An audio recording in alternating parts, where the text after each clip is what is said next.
Welcome to China in Focus. I'm Tiffany Meyer. In today's special episode, we sat down with two guests. Rick Fisher, Senior Fellow at the International Assessment and Strategy Center, who touches on the recent airshow in China and how the U.S. and allies compare. And Grant Newsham, Senior Fellow at the Japan Forum for Strategic Studies. He touches on China's recent aggressive air incursions into Taiwan, as well as how neighbors like Japan might react. Let's dive in. Hello, Grant. Thank you so much for joining us today. Great to have you on the show. No, pleasure to be here. Thanks very much. So recently, Beijing has upped its aggression by sending a record number of fighter jets into Taiwan's airspace. So how do you see that as playing out? Well, it's part of China's long-term strategy to wear down Taiwan, to wear down Taiwan's allies, and ultimately to take Taiwan and ultimately enslave its 24 million people. There's no nice way to state that. We've seen this going on for a while now, as China continually uses its aircraft, its ships to do more things in more places around Taiwan than they have. What's going on here? Probably Xi Jinping is trying to establish his Taiwan creds before next year's National People's Congress, when he's going to try to get complete power forever, or at least as long as he's alive. And at the same time, he's able to terrorize Taiwan, sort of, as I said, wear them down. Whenever the Taiwan Air Force has to respond, it takes a toll on pilots, aircraft. At the same time, he's trying to get Taiwan and the civilized world used to the idea of Chinese aircraft and ships operating close to Taiwan. And then one day he'll pull the trigger. Part of this as well is to see what the Taiwanese response is, but also what is the American response and the rest of the free world, both politically and operationally. And in all of this, he gets some pretty good practice for the People's Liberation Army Air Force and its support force services in an area where they fully intend to fight. So you mentioned the U.S. and its allies, and so one of the U.S.'s biggest allies, especially in the region, is Japan. And Taiwan to Japan is also very important, because if Taiwan falls, Japan is kind of next. So what do you see that as working on for Japan? What are they going to do going forward? Well, what the Chinese communists have managed to do is to wake up Japan. You now have a Japanese government that recognizes the threat that it faces as a result of Chinese pressure on Taiwan. And this is even discounting Chinese aggression against Japanese territory in the southern islands, particularly around the Senkakus. Japan realizes, and as much as it didn't want to admit it, but it knows that if Taiwan comes under Chinese control, at that point, Japan is in very, very serious problems. So now you finally have Japanese politicians and officials very clearly stating that there is real concern about a Taiwan scenario. And the Japanese are now thinking about what they need to do in response to that, either unilaterally or with the Americans. But the Chinese have woken up Japan finally, and it's about time. Speaking of politics, Japan now has a new Prime Minister, Kishida. So how do you see his approach to maybe countering China being different than before, or will it be different? Well, Kishida, I think, is going to surprise a lot of people. He has a sort of an image as being a fairly standard politician, which means they don't really do too much in any direction, and they just want to let the status quo continue. But he might surprise people if you look closely into his background and where he comes from.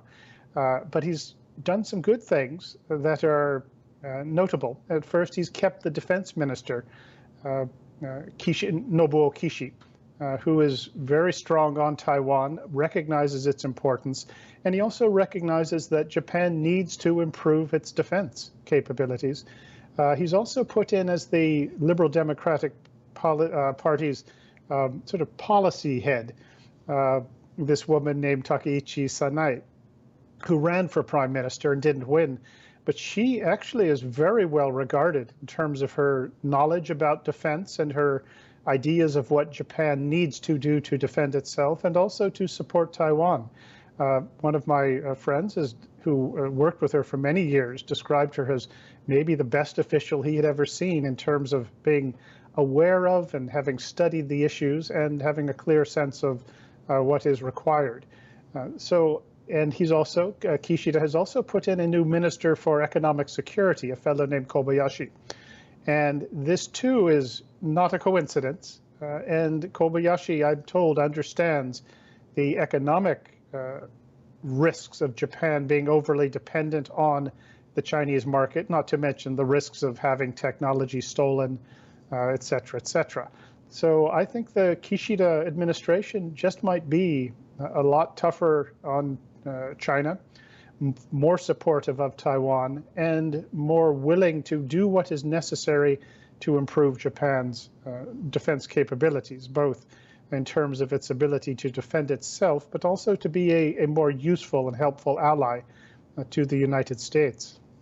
And so, speaking of allies, what do you think the U.S. and other allies on the international stage can kind of do to kind of combat Beijing's growing aggression? Well, first thing you have to do is to be willing and able to fight a war and win it. There is no substitute for that.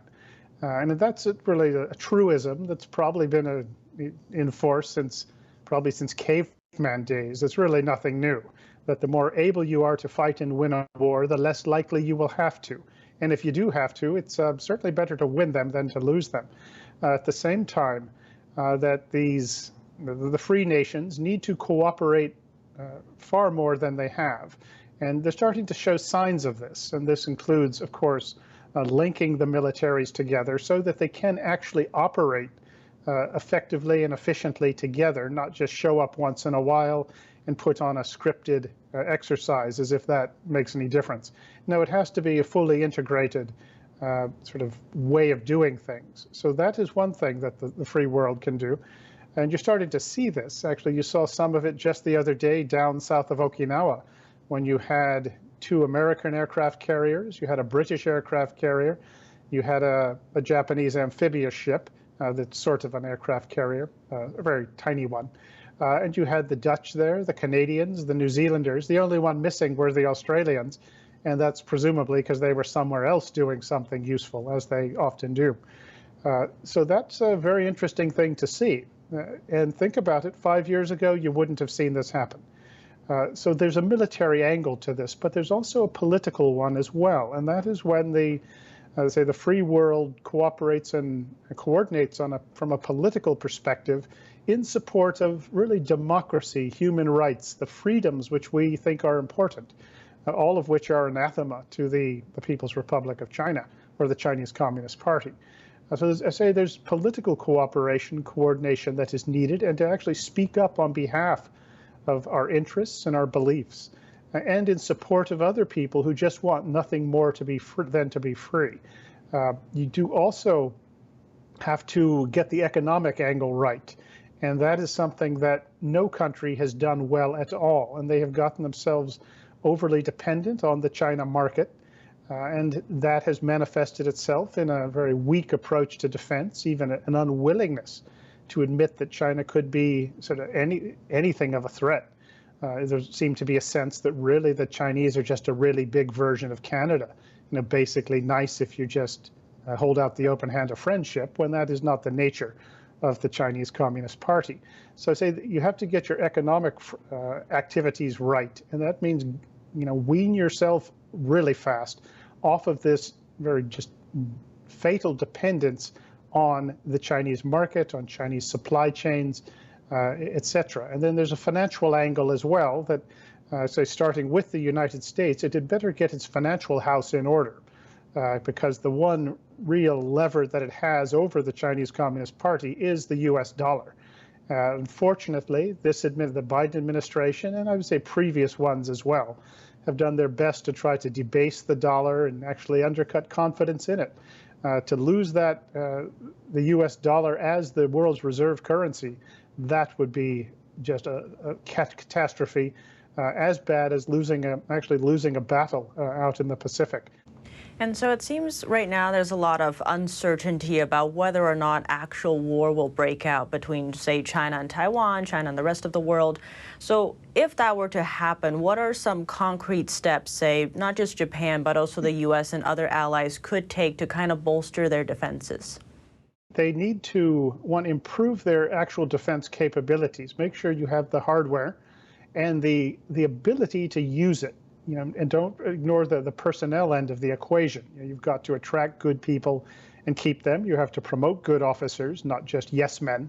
And you have to be geared to fight a war if necessary, and not to just be a diplomat in uniform. And we perhaps have forgotten that over the years. And also the Chinese they are a powerful adversary. So you'd better have your wits about you. So you do have to have your military house in order. And since no country by itself can take on China, even the Americans would be hard pressed, the more the free nations actually do work together. And it has a multiplying effect on combat capability. And once again, for the other side, when the Chinese, when they size up their prospects, if you see, say, seven militaries, for example, working together in the Pacific region, and they're able to operate together and fight together, that you don't like your odds as well as you did, and when you could take them on one by one, or they were just doing their own things. But also, I said that they do need to cooperate more on the political and the economic fronts, and to make it clear that the free world is going to defend itself. So that would be a start. And don't forget that we are the United States of America, and that too often people seem to forget that, rather than thinking, well, that China will be afraid if we do something. Well, as I said, America is not chopped liver, and it ought to remember that it is still the world's greatest power. And Taiwan, as I said, really does have some fundamental importance to defense in the Pacific region. But if it goes, you will feel the results of that worldwide. And when people talk about a war with China, hopefully they all realize that this will not be a sort of a starts on Friday and ends on Monday sort of affair, but this is something that will be felt worldwide. If you want to see a stock market crash 25,000 points in an afternoon, well, wait for that war to start. Additionally, global trade and the economy will be just ravaged by this. So this is something that we want to prevent. But as I said, the way to prevent it is to be willing to fight. And you have to fight with you have to have friends with you. It's not a situation where one country can go it alone. So fortunately, the Japanese and the Americans and some others, they're waking up. Have they waited too long to wake up? I'm not sure. But this is certainly the fight of our lifetime, as near as I can tell. Well, thank you so much for joining us today. Great to have you on the show. No, pleasure. Thanks very much for having me. Thank you. Hello, Rick. Thank you so much for joining us again. Great to have you back on the show. Tiffany, thanks for having me back. So recently, China had an air show at Zhuhai showing off kind of the latest military technology.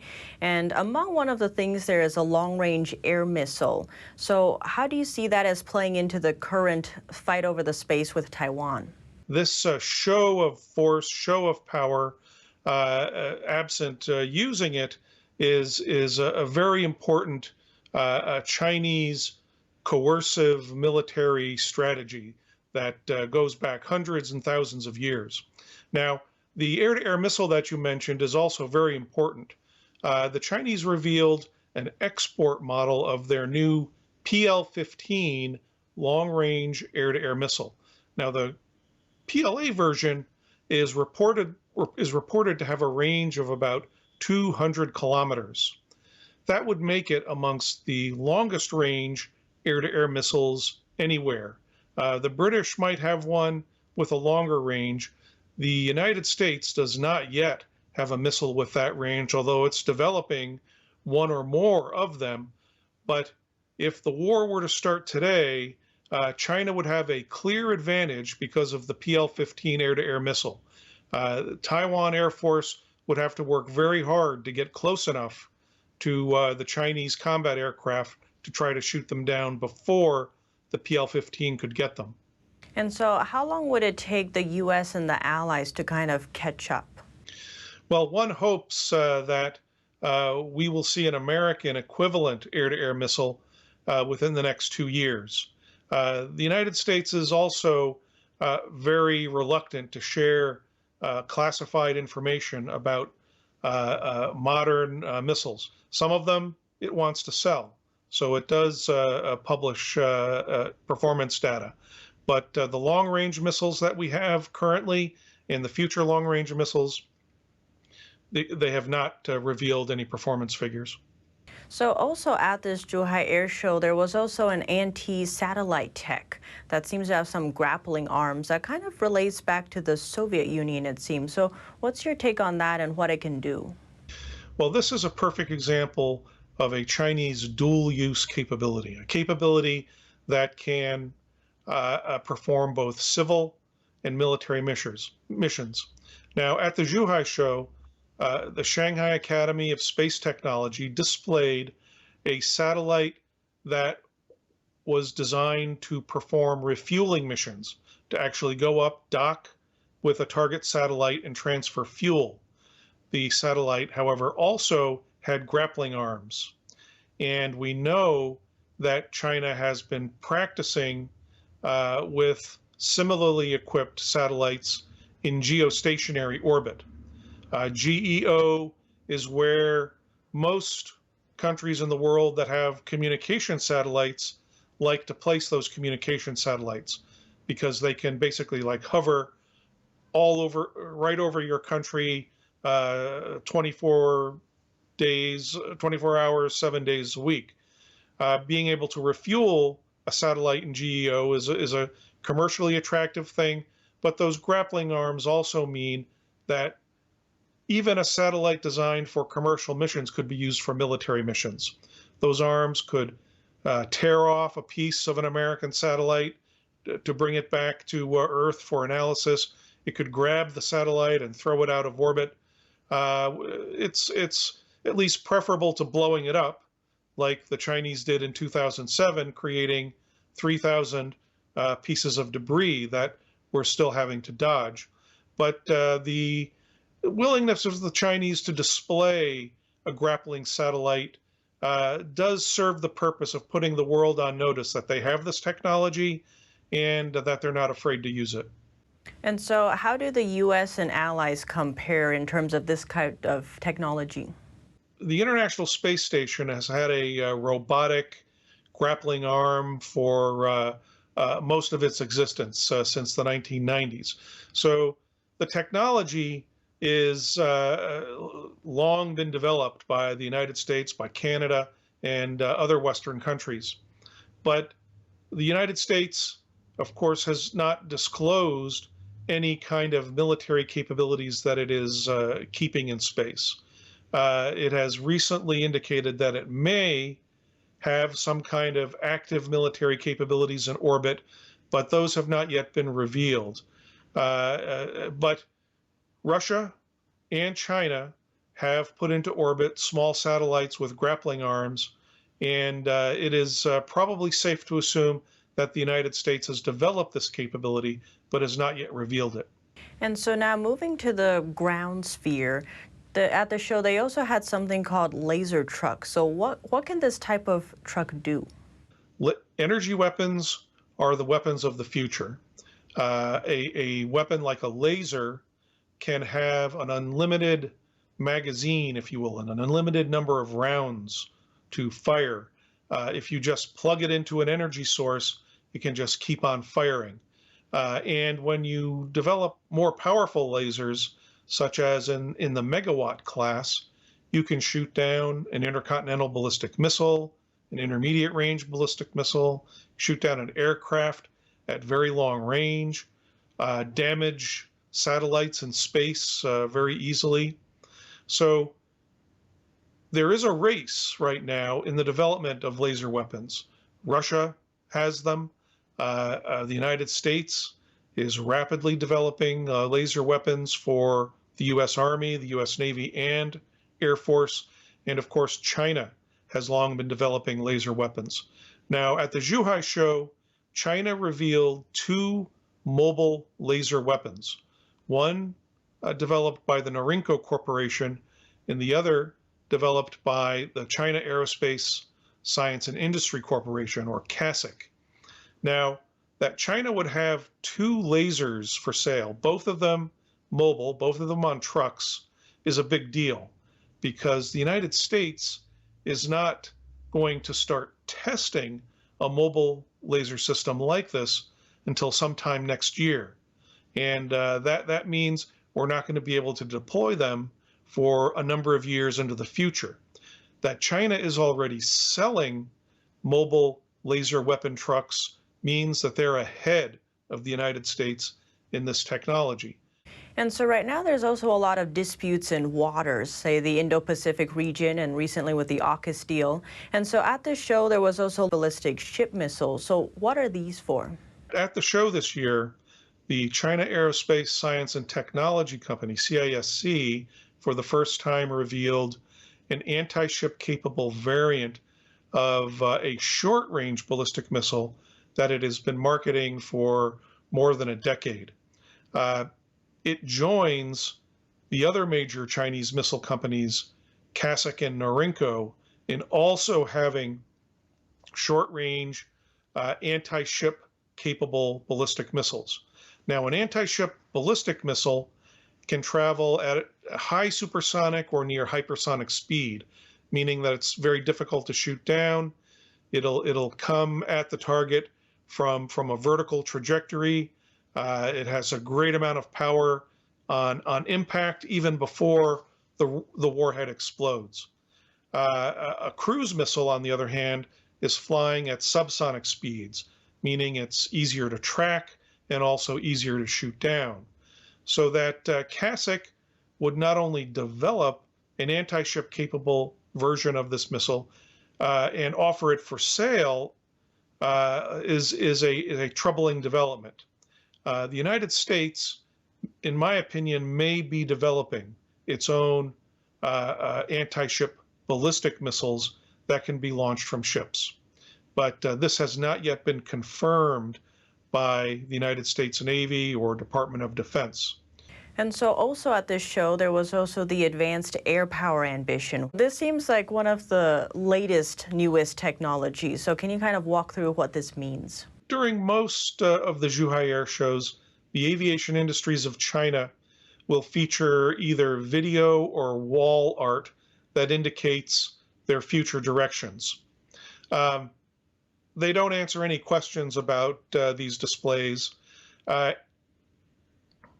And you have to wait usually a few years before they actually build the system that they're usually displaying in cartoon form, computer graphic form.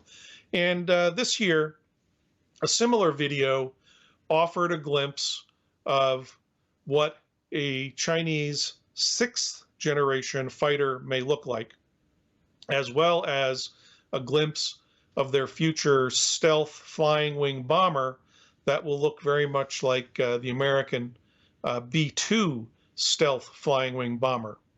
Now, this video has some notoriety because there was a prominent sub-video posted on web pages of the designer of China's main fifth generation fighter, built by the Chengdu Aircraft Corporation. This designer, Dr. Yang Wei, is a sort of a rock star in China because of his work to develop this China's most advanced combat aircraft. And he was promoted several years ago and may actually be in charge of the sixth generation fighter program. So he was put into a video actually observing this AVIC video with the sixth generation fighter. And this may have just been a stunt to give credibility to the video. The sixth generation fighter for China may look completely different by the time it appears. But what the Chinese are doing is they are warning us. They are telling us that you, the Americans, the Russians, you're developing sixth generation fighters, so are we. You have stealth bombers either in service or development. We'll have them soon as well. So it sounds like even though this is maybe far in the future and all the other countries, say the US and Russia, are also working on it, how do you see these countries stacking up in the future? Well, China has always had the advantage of being able to focus resources on problems. They can develop a new system basically as fast as they want to. The United States, because we're a democracy, we are buffeted by the winds of politics. Sometimes an administration supports sufficient defense spending, and sometimes they don't. And programs across the board will be delayed, suffered, or be cut back. The Chinese can be expected to be consistent.